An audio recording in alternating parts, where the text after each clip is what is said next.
Welcome to today's forum on cities and refugees. And we're hosting this at the Roosevelt House on the campus of Hunter College.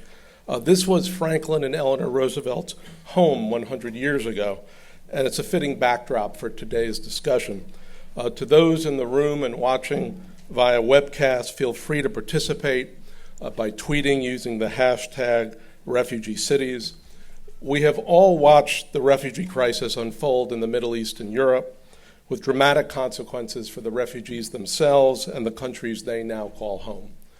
For the past 9 months, with generous support from the Rockefeller Foundation, a team of researchers at Brookings and the Copenhagen Business School have examined the largely unexamined urban dimension of the refugee crisis in Europe and Germany in particular.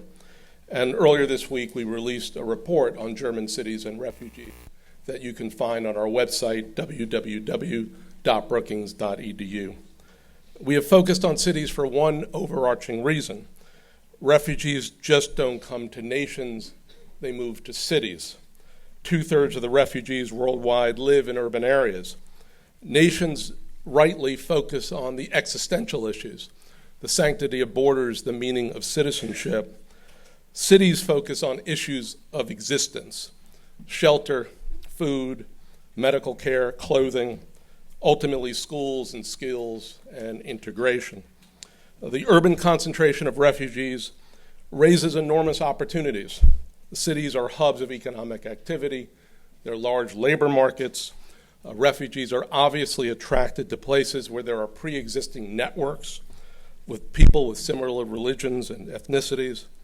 What we found in this report is that large cities and city-states like Hamburg and Berlin are responsible for not just designing and delivering the solutions in the near and long term, they're actually financing them, given the nature of the German Federal Republic.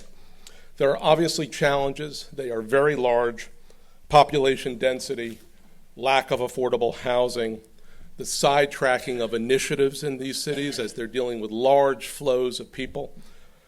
And large waves of migrants can be segregated, creating the possibility of parallel societies. But we also found that in Germany, that large cities and city-states are stepping up. They're innovating in the face of immense challenges. They are developing almost a spontaneous civil society, which is a positive counterpart to the rise of extremist populist parties. In the end, managing the refugee crisis is a challenge of governance, both within cities and across multiple levels of government and sectors of society. So with that, we're delighted that we're joined here today by the U.S. State Department Deputy Secretary Tony Blinken. Before being sworn in as the Deputy Secretary, Tony is well known within Brookings, within the larger Washington establishment, really across the country, for the principal roles that he has played in the national security area really since the 1990s, serving the president, serving the vice president on so many issues of great importance, not just to the United States, but to countries around the world. Tony has been there. Today he's going to provide keynote remarks that will put the conversation today on integration, on refugee reception, on resettlement in a broader context. But before he speaks, we've been asked to play a short video for you.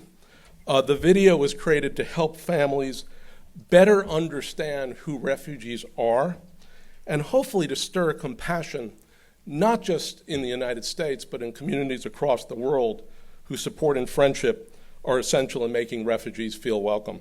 So after the video concludes, please join me in welcoming Deputy Secretary Tony Blinken to the stage. Roll the tape.